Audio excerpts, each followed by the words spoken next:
बेटा, मैंने तुम्हें कल अव्ययीभाव समास पढ़ाया था। आज तुम्हारा और तत्पुरुष, तो सप्तमी तत्पुरुष तक तुम्हारा हो गया था। तो थोड़ा सा मैं तुम्हें बताऊंगी नए तत्पुरुष क्या होता है, इसके बाद आगे बढ़ेंगे। नए तत्पुरुष समास का मतलब होता है कि जिसमें जो नकारात्मक हो, जैसे बोलेंगे तुम्हें अधार्मिक। अधार्मिक का मतलब जो धार्मिक नहीं है, ये आ हटा के हमें उसकी जगह विग्रह में क्या लगाना होगा, ना धार्मिक है, जो धार्मिक नहीं है। इसी तरह असुखम, जो सुख न सुखम। अधर्म है, जैसे अधर्म है तो लिखोगे न धर्म है। अनादि न आदि। असत्यम न सत्यम। अनृतम न नृतम। ठीक है, इस तरह और भी एग्जाम्पल तुम लोग नोट कर लेना, ये आसान है, जल्दी समझ जाओगे। अकर्म न कर्म, ऐसे करके अकर्म तो न कर्म। ठीक है, ऐसे करके लिखेंगे। अब तत्पुरुष के तुम्हें बताया था दो भेद हैं। दो भेद में एक तो तुमने पढ़ लिया, समानाधिकरण तत्पुरुष। अभी इसमें जो है समानाधिकरण तत्पुरुष में देखेंगे कि दो हैं। अभी तो ये भाग तुमने पढ़ा था ना, आगे की पहला दूसरा तीसरा विभक्ति के अनुसार पढ़ा था। ये रहा, ये पढ़ा था ना, प्रथमा द्वितीया तृतीया चतुर्थी पंचमी तत्पुरुष षष्ठी तत्पुरुष सप्तमी तत्पुरुष। अब आगे पढ़ेंगे हम। इसमें समास के दो भेद हैं, पहला कर्मधारय है और दूसरा जो है दिगु है। क्या है, दिगु। ये रहा दिगु। दोनों में क्या अंतर है ये जान लो। जो कर्मधारय समास है ये विशेषण है, दोनों पद भी विशेषण होता है, कभी कभी एक पद भी विशेषण होता है। दोनों पदों में विभक्ति समान होती है और तीन स्वरूप होते हैं। कैसे तीन स्वरूप, कभी कभी विग्रह पद में पहला पद विशेषण, जैसे एक विशेषण हो जाएगा, उत्तर पद विशेष हो जाएगा। जैसे कह देंगे चंद्रमा के समान मुख, चंद्र यु मुखम। क्या लिख देंगे, चंद्र यु मुखम। इसका मतलब चंद्रमा के समान मुख। तो इसमें चंद्रमा क्या है, उपमा, पूर्व पद विशेषण है, और मुख क्या है, ये उत्तर पद विशेष है। ठीक है, अगला कहेंगे, कह रहा है कभी कभी पूर्व पद उपमान होता है, उत्तर पद उपमेय होता है। मतलब पहला जो है पद वो उपमान हो जाएगा और दूसरा पद जो है उत्तर पद जो है उपमेय हो जाएगा। मतलब उस जिससे विशेषता बताई जाए वो। और कभी कभी कहता है तीसरे में कभी कभी दोनों पद विशेषण हो जाते हैं, जैसे नील पीतम, नीलम पीतम, है ना। तो इसको जोड़ के लिखेंगे नीलम पीतम, नील पीत है। ठीक है, ऐसे कि नीला पीला दोनों विशेषण हो जाएंगे किसी का। ठीक है, इस तरह बनाएंगे हम। जैसे नील उत्पलम, उत्पल का मतलब यहाँ क्या होता है, विशेषण विशेष कह रहा है। मतलब यहाँ नीला है तो ये तो विशेषण है, और तो उत्पल जो होता है वो कमल होता है। तो नीला कमल जो है ये विशेषण हो गया और कर्मधारय हो गया। विशाल वृक्ष, वृक्ष कैसा है, बड़ा है, तो इसमें वृक्ष जो है विशेष है और जो विशाल है वो विशेषण है। मधुर फलम, मधुर फलम ऐसे लिखेंगे, और इसमें मधुर मीठा क्या है, विशेषण है, और फल जो है वो विशेष है। ज्येष्ठ पुत्र में ज्येष्ठ है पुत्र, ज्येष्ठ पुत्र क्या करेंगे कि बड़ा बेटा, यानी बड़ा क्या है वो विशेषण है, पुत्र जो है विशेष है। इसी तरह कुत्सित राजा, कुराजा, मतलब कुत्सित राजा की बुराई है और राजा क्या है, विशेष है। सुपुरुष है, मतलब सुंदर पुरुष, ये भी क्या है, पुरुष का विशेषण है। पुरुष कैसा है, सुंदर है, तो सुंदर विशेषण है और पुरुष विशेष है। महाराज है, महान चा असौ राजा, ऐसा राजा जो महान है। चा असौ, ऐसा राजा जो क्या है, महान है, तो महान विशेषण है और राजा जो है विशेष है। इसी तरह जो है घन यू श्यामम, घन यू श्याम मतलब घन बादल की तरह, श्याम मतलब काला, बादल की तरह काला। इसमें भी बादल है और श्याम जो है वो काला है। इसे मुख, कमलम यू मुखम, कमल के समान मुख, इसमें भी उपमेय, उपमान और उपमेय है। मतलब कमल उपमान है और मुख जो है उपमेय है। चंद्र यू मुखम, उपमान है, मुख जो है उपमेय है, क्योंकि चंद्रमा की उपमा मुख से दी गई है। नर सिंह यु, मनुष्य कैसा, सिंह के समान है, इसलिए यहाँ पर क्या हो जाएगा, कर्मधारय समास हो जाएगा, नरसिंह हो जाएगा। शीत उष्णम, इसमें शीत अब देखो दोनों है, एक ठंडा एक गर्म है, किसमें को दोनों विशेषण है, इसलिए इस पद में कर्मधारय समास हुआ। रक्त पीत है, लाल और पीला, इसमें भी दोनों विशेषण है। आदौ सुप्त पदास उत्थित है, सुप्त उठते मतलब सोकर उठा हुआ, भी सोकर उठा हुआ, इसमें भी दोनों पद विशेषण है।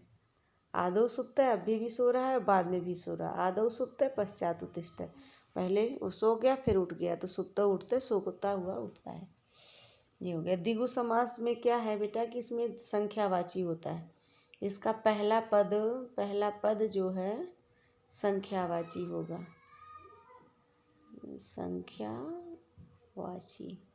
संख्यावाची का मतलब एक है, दो, पंच, चतुर जो भी होगा, तो ये समूह अर्थ में भी होता है, मतलब ये अकेला नहीं होता, इसका समूह पता चलता है।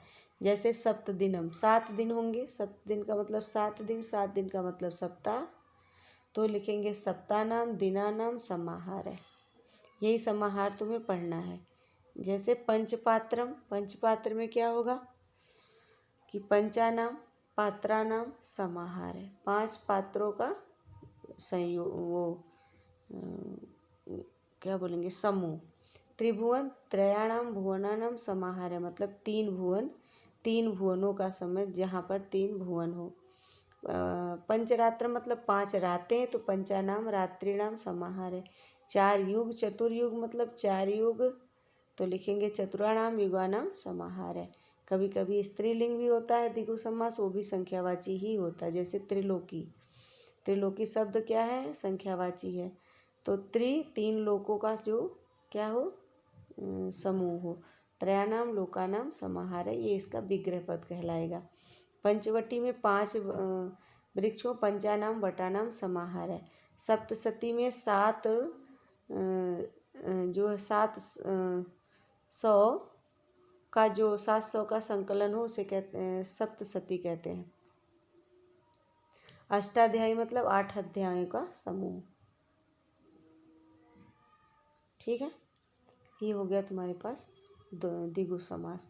अब तुम्हें पढ़ना है द्वंद्व समास। द्वंद्व समास में 3 प्रकार हैं। द्वंद्व समास का मतलब जब 2 लोगों के बीच में चा या और जुड़े, चा का मतलब और होता है ना, 2 लोग जो दोनों जो है प्रधान लोग होते हैं, इसका दोनों पद प्रधान होता है, दोनों पदों की प्रधानता होती है, और विग्रह में चा का प्रयोग होता है, जैसे लवश्च कुशरश्च, कभी कभी दोनों प्रधान में ऐसे चा लगता है, कहीं कहीं ऐसे चा भी लगता है। तो इसके 3 प्रकार हैं, क्या, इतरेतर द्वंद्व और समाहार द्वंद्व, इसमें दिया हुआ है, ठीक है। तो पहले पढ़ेंगे हम इतरेतर द्वंद्व। तुम्हारे सिलेबस में इतरेतर द्वंद्व ही है 10th क्लास में। इतरेतर द्वंद्व में जो होता है दोनों पद का अलग अलग अर्थ होता है, लेकिन उसको बोलने में लिंग परिवर्तन उत्तर पद जैसा होता है, जैसे उत्तर पद पहला पद दूसरा पद, ये पद अगर स्त्रीलिंग में है तो पूरा पद स्त्रीलिंग में हो जाएगा, ये पद अगर पुल्लिंग है तो सारा पद पुल्लिंग में हो जाएगा। कैसे, उदाहरण देखो, इसमें लिखा हुआ है पार्वती परमेश्वरो, तो इसमें देखो पार्वती अलग है परमेश्वर अलग है, लेकिन दोनों को एक साथ जोड़ के लिखा गया है, तो इसलिए इतरेतर द्वंद्व हो जाएगा। इसमें लिखेंगे पार्वती च परमेश्वरश्च। राम कृष्णो, राम और कृष्ण दोनों अलग अलग व्यक्ति हैं, फिर भी रामश्च कृष्णश्च। धर्म काम मोक्षा, ये बहुवचन में है मोक्षा, इसमें लिखेंगे धर्मश्च अर्थश्च कामश्च मोक्षश्च। अब यहाँ लिखा सीता रामौ, सीताश्च रामश्च। पुत्र कन्या, कन्या और पुत्र, तो क्या लिखेंगे पुत्रश्च कन्याश्च। आगे राधा कृष्ण 2 व्यक्ति हैं तो राधाश्च कृष्णाश्च। फिर धनंजय यौनानी, फिर धनंजय जनश्च और यौनश्च, धनंजय जनश्च यौनश्च। ये तुम्हारा इतरेतर द्वंद्व हो गया। इसमें एक और द्वंद्व आता है, उसका नाम होता है एक्सेस द्वंद्व। एक्सेस, वो तुम्हें इसमें दिया नहीं है सिलेबस में।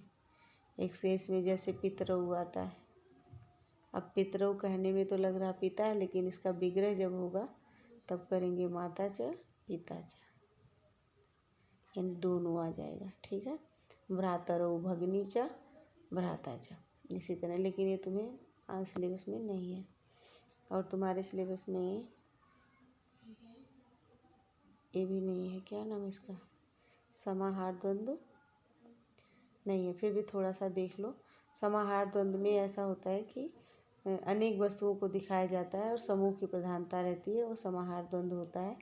जैसे कि देखेंगे हम आहार निद्रा, यहाँ देखेंगे ये आहार निद्रा भयम 3 चीज़ है, तो यहाँ लिखेंगे आहारश्च, फिर लिखेंगे निद्रा च, फिर लिखेंगे भयम च, सबके साथ च जोड़ देंगे। फिर दूसरा पाणी पादम, पैर और हाथ और पैर, तो पाणी च पादौ च।